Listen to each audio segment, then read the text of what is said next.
Good afternoon. This is news around the world on Pensioners 106.7 FM, Agbarigo Onireke Ibadan. I am ADEMOLA ADENIYI. First, the top stories. Nigerian government vows to release hostages in Boko Haram's den. Measles kills more than 6,000 in the Democratic Republic of Congo.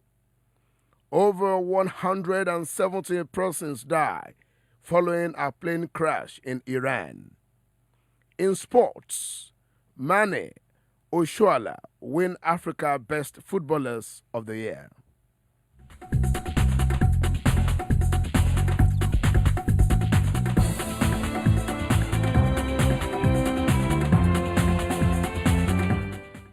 Now the news in full. From Nigeria, the presidency says the Muhammadu Buhari's administration is working hard to secure the release of all hostages taken by Boko Haram insurgents and reunite them with their families. The presidency spoke in reaction to recent statements credited to the Christian Association of Nigeria (CAN) on Christian hostages held by the terrorist groups. According to the presidency, the security forces of Nigeria are working continuously to return those taken hostage by Boko Haram to their families, friends, and communities. CAN, in a statement by its president, Dr. Samson Ayokunle, warned about grave dangers ahead, saying that the Boko Haram and Islamic State of West African Province were working together, attacking more Christian villages.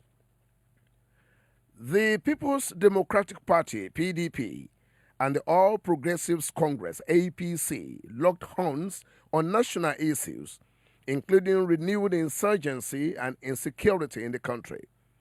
The PDP, in a statement by its National Publicity Secretary, Mr. Kola Ologbondiyan, said the ruling party, that is the APC, was responsible for what it called renewed insurgent attacks, bloodletting, and worsened insecurity in some parts of the country. He also accused the APC of looting. But his counterpart for the APC, Lanre Isa Onelo, accused the PDP of falsehood, saying the opposition party was not constant in its lies. These exchanges are coming following reports that at least 30 persons were killed in the northeastern state of Borno after an improvised explosive device detonated on the bridge on Monday. This is Pensioners 106.7 FM. Let's now talk about some pension and labor stories around the world.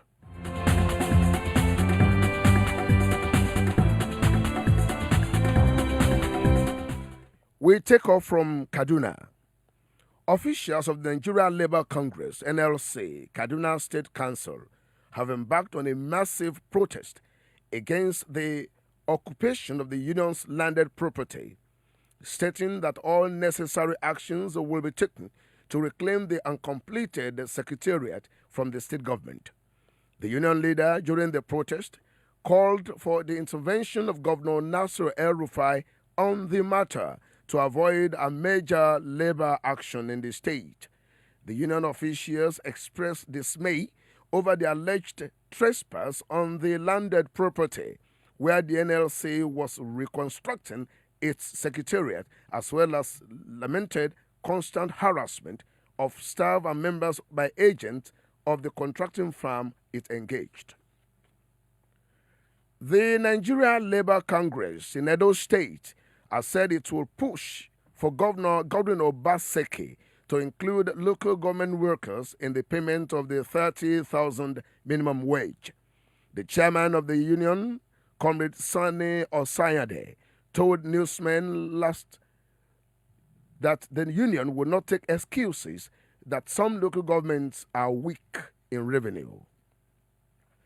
And coming back to Oyo State, the governor of Oyo State, Seyi Makinde, has promised that no worker in the state we earn less than the proposed national minimum wage of 30,000 naira. Governor Makinde made the promise in his speech during a Thanksgiving service held today by workers of Oyo State at the Secretariat, Ibadan. Our correspondent, Yetunde Oke, who was at the event, reports that the governor said a committee had been set up to negotiate the consequential adjustments in the minimum wage and come up with an acceptable position. The event drew civil servants, public office holders, unions, and other groups. Still very much in Oyo State, some officers of Oyo State Pensioners Union want their members to make the best of their lives in this new year and not allow anything that will cause them worry. The acting chairman of the union, Comrade Isiaka Abolade, urged the pensioners to be patient as good things are bound to come their way this year. On the issues of 13th-month largesse, Comrade Abolade urged them not to consider it as a right since they are out of service, saying it will only depend on the government's magnanimity. On his part, the Assistant Secretary of the Union, Comrade Banji Kwale-Osho, urged the senior citizens to continue to pray for Governor Seyi Makinde to enable him fulfill all his promises to them. He also urged them not to indulge in acts like smoking and alcoholism that will compromise their health, but to eat well and engage in light exercises as well as see their doctors regularly. The three men spoke with our correspondent, Pius Nsabe, at the residence of the Union's Executive Secretary, Comrade Olusegun Abaton, during his annual New Year celebrations. Now to some foreign news. The largest musicians' pension plan in the United States is seeking to cut retirement benefits that have already been earned and enjoyed by thousands of musicians in an effort to keep the plan from running out of money.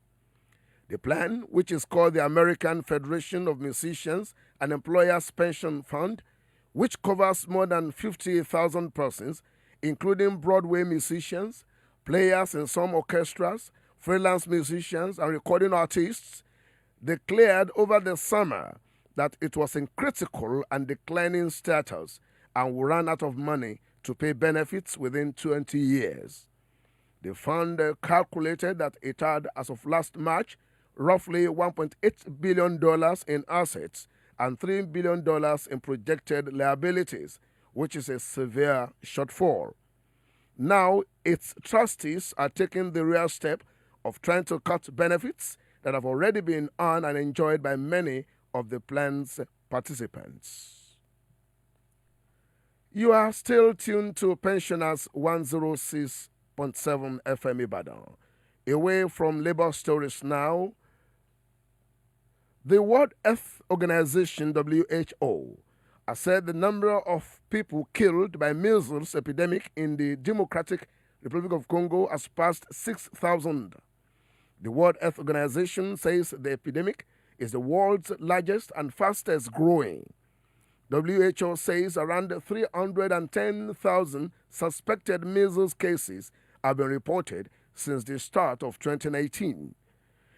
The Congolese government and the WHO launched an emergency vaccination program last September.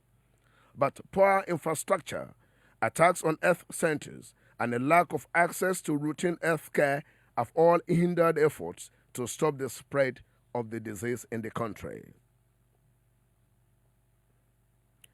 A Ukrainian Boeing 737 with more than 170 people on board has crashed in Iran. Iran's Red Crescent said there was no chance of finding survivors. Ukraine International Airlines flight crashed just after taking off from Iran's Imam Khomeini Airport. Ukraine's embassy in Tehran said engine failure caused the crash and there was no link to terrorism. Ukraine's President Volodymyr Zelensky has warned against speculations or unchecked theories regarding the catastrophe until official reports were ready. Iran has made good its threat by carrying out a ballistic missile attack on air bases housing United States forces in Iraq in retaliation for the United States killing of General Qasem Soleimani. More than a dozen missiles launched from Iran struck two air bases in Erbil and Al-Assad, west of Baghdad. Meanwhile, President Donald Trump has tweeted that all was well and said damages were being assessed. The United States president also said nobody died in the airstrike. An Indian court has set an execution date for 4 men convicted of the 2012 gang rape and murder of a student in the capital, Delhi. Akshay Thakur, Vinay Sharma, Pawan Gupta, and Mukesh Singh were sentenced to death by a fast-track court in 2013. Their 23-year-old victim died from her injuries 13 days after she was raped and assaulted on a moving bus. Lawyers for the men, who are due to be hanged on January 22, plan to launch a last-ditch legal challenge.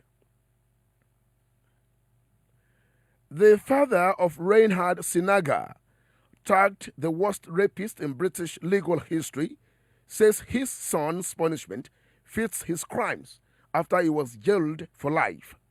Sinaga, a 36-year-old PhD student from Indonesia, was found guilty of 159 sexual offenses against 48 men. He picked up his victims outside clubs in Manchester and lured them to his flat, where he drugged and assaulted them while filming the attacks. This is Pensioners 106.7 FM. We'll be right back with entertainment news and sports news.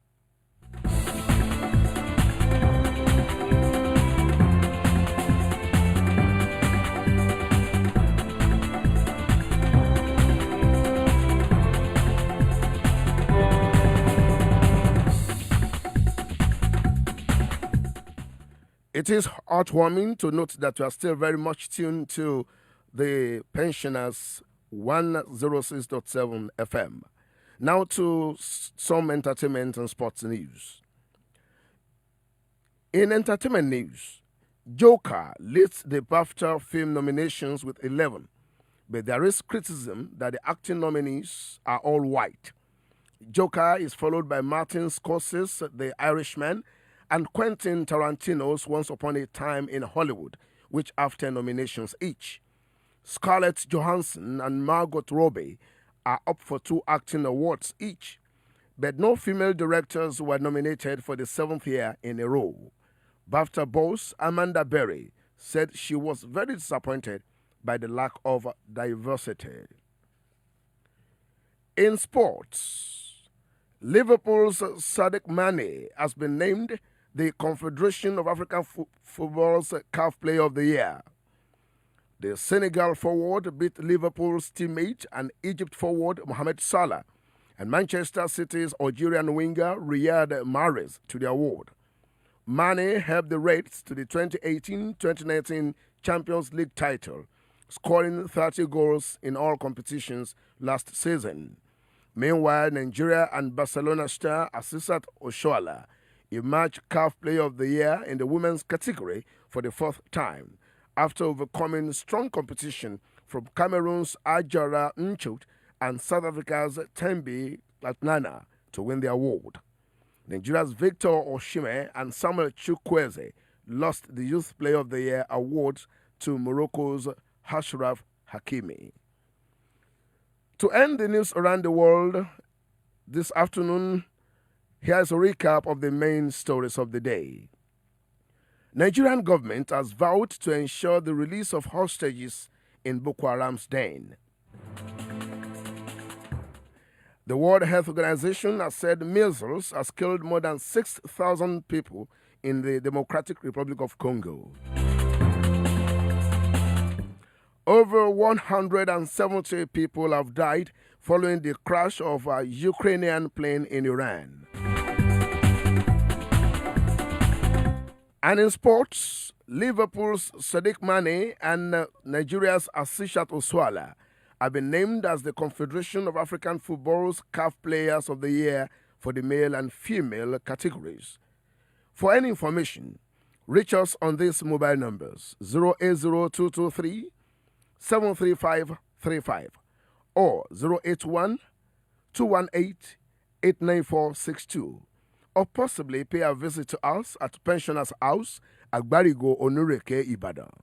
The news editor is Michael Adeyemo, assisted by Yetunde Oke, and on behalf of the production crew, I am ADEMOLA ADENIYI. Thanks for listening.